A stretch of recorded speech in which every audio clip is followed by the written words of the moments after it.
Die vergnügte sieht. Weihnachten ist ja alljömmers ein Familienfest west.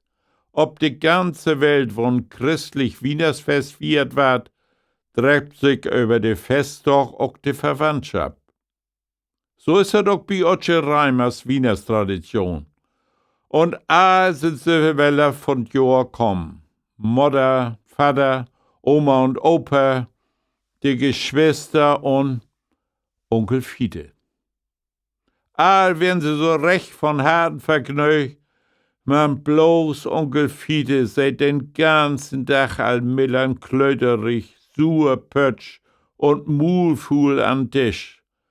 Selbst der 5. Cognac hat nix an seinen verdrehtlich Gesichtsausdruck verändern konnt. Da geht Otsche nur ob im Tau und erkundigt sich, was mit ihm los wär. Lob mi bloß zufrieden, brummt Onkel Fiete dann.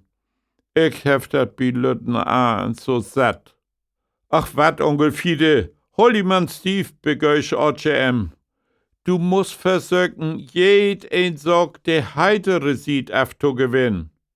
Meinst dat du alle Klogschieder mein Fiete dun schulsch? Dann wiest du mi mal eins de heitere Sied von dicken Zwiensbol für Nors.